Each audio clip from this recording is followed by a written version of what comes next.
నువ్వు బ్రతుకుతున్నావని అనుకుంటున్నావు, కానీ నిజానికి నీలో ఏ గుణం మేల్కొంటుందో అదే నిన్ను ఆలోచింపజేస్తోంది. అదే నీలోని కోరికలను రేకెత్తిస్తున్నది.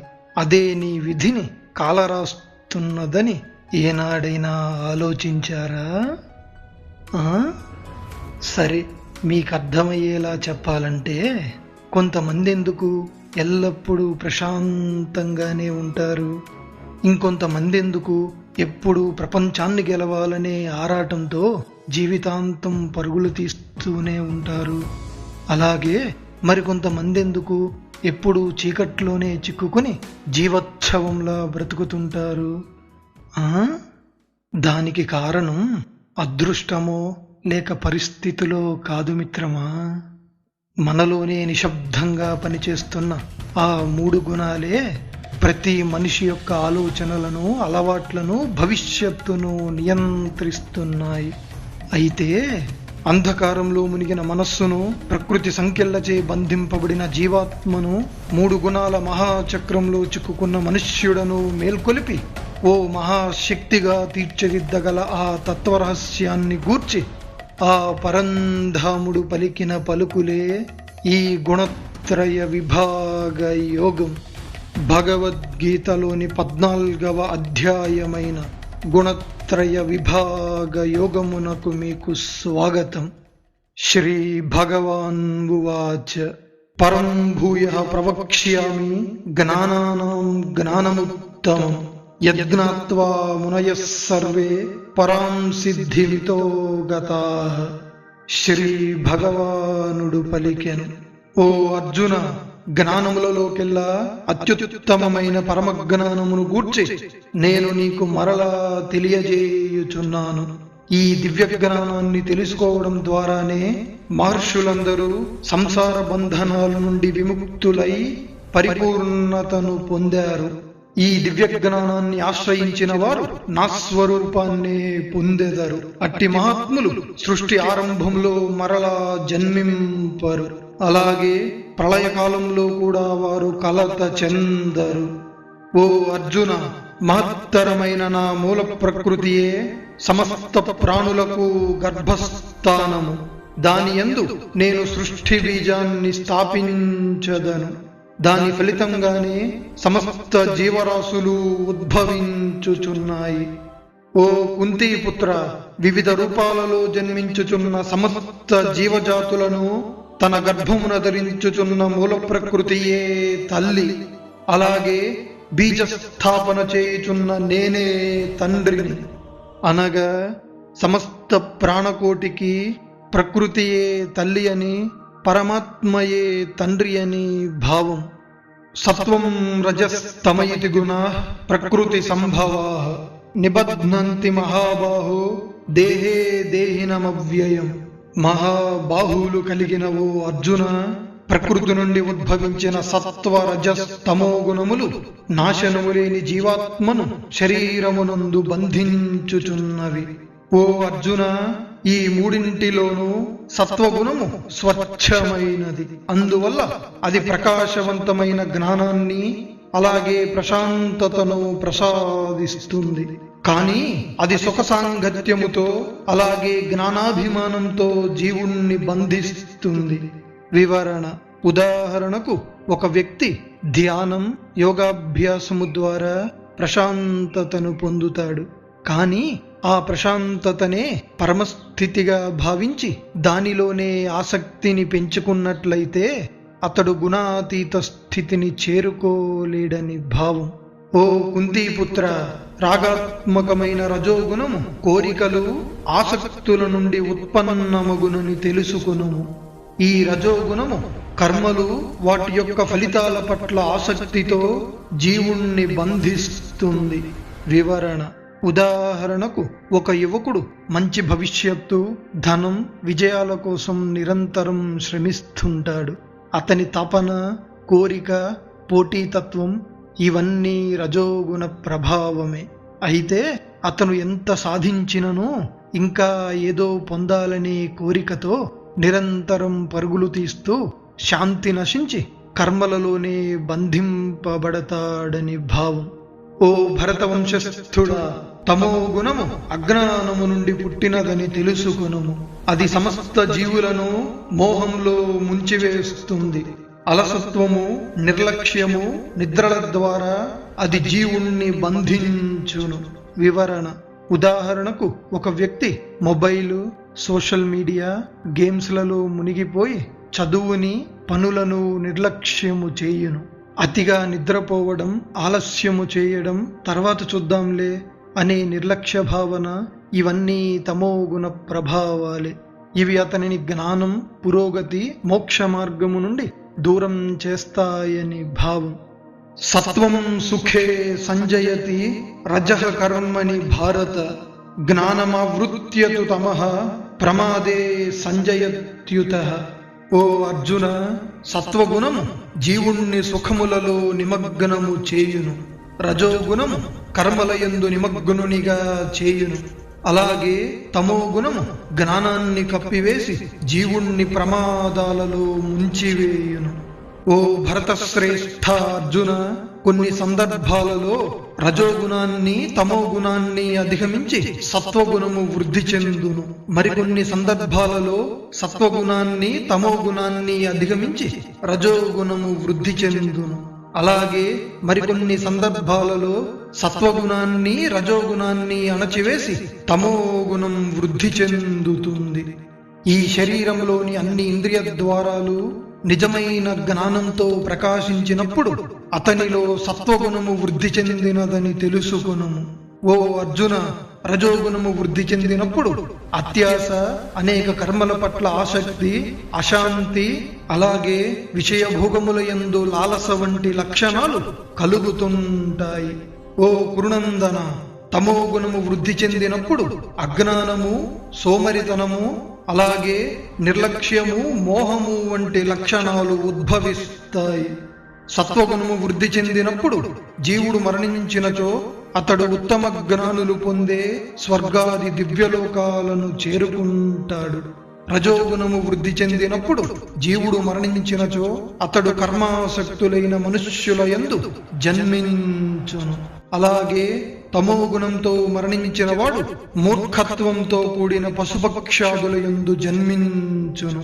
సత్వగుణంతో చేసే సత్కర్మలకు నిర్మలమైన ఫలితం లభిస్తుంది. రజోగుణంతో చేసే కర్మలు దుఃఖాన్ని, అలాగే తమోగుణంతో చేసే కర్మలు అజ్ఞానాన్ని కలుగజేస్తాయి. సత్వాత్ సంజాయతే జ్ఞానం రజసో లోభయేవ చ, ప్రమాదమోహో తమసో భవతో జ్ఞానమేవ చ. ఊర్ధ్వం గచ్చంతి సత్వస్థ మధ్యే తిష్టంతి రాజసాః, జఘన్య గుణవృత్తిస్థ అధో గచ్చంతి తామసాః. సత్వగుణము నుండి జ్ఞానము, రజోగుణము నుండి లోభము, అలాగే తమోగుణము నుండి అజ్ఞానము, మోహము, నిర్లక్ష్యము ఉద్భవిస్తాయి. సత్వగుణంలో స్థితులైన వారు స్వర్గాది ఉన్నత లోకాలకు చేరుకుంటారు. రజోగుణంలో నిలిచిన వారు మధ్యస్థితి అయిన మనుష్య లోకములోనే ఉంటారు. అలాగే తమోగుణంలో నిమగ్నమైన వారు అధోగతిని పొందుతారు. అనగా తమోగుణంలో నిమగ్నమైన వారు అజ్ఞానము మరియు దుఃఖంతో కూడిన జన్మలను పొందుతారని భావం. సత్వ రజస్తమో గుణాలే అన్నిటికీ కారణమని ఎవడు స్పష్టంగా గ్రహిస్తాడో, అలాగే ఆ మూడు గుణాలకు అతీతమైన పరమాత్మతత్వాన్ని యథార్థంగా తెలుసుకుంటాడో అట్టివాడు నా స్వరూపాన్ని పొందుతాడు.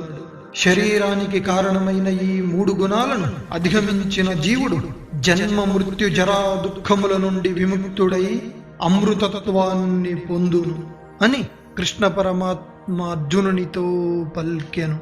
అర్జున ఉవాచ కైర్లింగైః త్రీన్ గుణానేతాన్ అతీతో భవతి ప్రభో, కిమాచారః కథం చైతాన్ త్రీన్ గుణానతివర్తతే.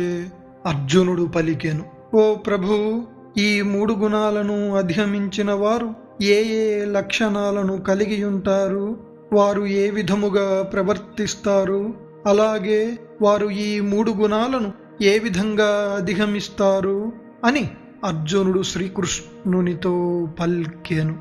శ్రీ భగవాన్ ఉవాచ ప్రకాశం చ ప్రవృత్తిం చ మోహమేవ చ పాండవ నద్వేష్టి సంప్రవృత్తాని ననివృత్తాని కాంక్షతి. శ్రీ భగవానుడు పలికెను, ఓ పాండుపుత్ర అర్జున, త్రిగుణాలకు అతీతులైన వారు సత్వగుణము నుండి పుట్టిన జ్ఞాన ప్రకాశాన్ని గాని, రజోగుణం నుండి పుట్టిన కర్మ ప్రవృత్తిని గాని, తమోగుణం నుండి పుట్టిన మోహాన్ని గాని ద్వేషింపరు. అలాగే అవి తొలగిపోయినప్పుడు వాటికై కాంక్షింపరు. అనగా వారు ఎల్లప్పుడూ సమత్వభావంతోనే ఉంటారని భావం.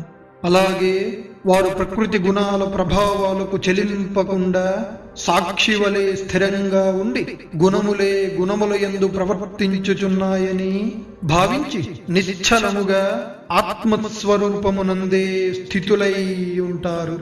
ఎవరైతే సుఖదుఖములను సమానముగా స్వీకరించుచు నిరంతరం ఆత్మయందే స్థితులై మట్టిని, రాయిని, అలాగే బంగారమును సమానముగా భావించుచు ఇష్టాయిష్టముల యందు తుల్యభావాన్ని కలిగి నిందాస్తుతులకు చలింపని ధీరులై మానవమానముల యందు శత్రుమిత్రువుల యందు సమభావంతో ప్రవర్తించుచు అహంకారంతో కూడిన కర్మలన్నింటినీ విడిచిపెడతారు. అట్టివారు త్రిగుణములకు అతీతమైన వారిగా చెప్పబడుతారు. అలాగే నిష్కల్మషమైన భక్తి మార్గము ద్వారా ఎవరైతే నిరంతరం నన్నే సేవిస్తుంటారో అట్టివారు కూడా ఈ 3 గుణాలను అధిగమించి బ్రహ్మస్థితిని పొందేందుకు అర్హులవుతారు. బ్రహ్మణో హి ప్రతిష్టాహం అమృతస్య వ్యయస్య చ శాశ్వతస్య చ ధర్మస్య సుఖస్యైకాంతికస్య చ. ఎందువల్లనంటే ఓ అర్జున, నాశరహితము అమృత స్వరూపము అయిన పరబ్రహ్మమునకు, సనాతన ధర్మమునకు, అలాగే అఖండమైన పరమానందమునకు నేనే ఆధారమును అని కృష్ణ పరమాత్మ అర్జునునితో పల్కెను.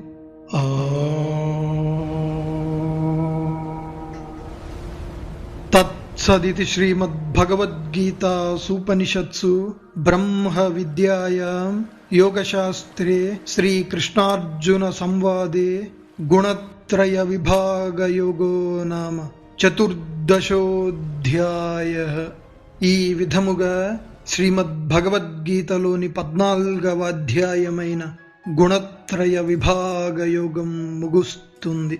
ఈ అధ్యాయంలో శ్రీకృష్ణ పరమాత్మ మనకు తెలియజేసిన ప్రధాన బోధనలు: సమస్త ప్రాణకోటికి ప్రకృతియే తల్లి, పరమాత్మయే తండ్రి అని తెలుసుకొనుము.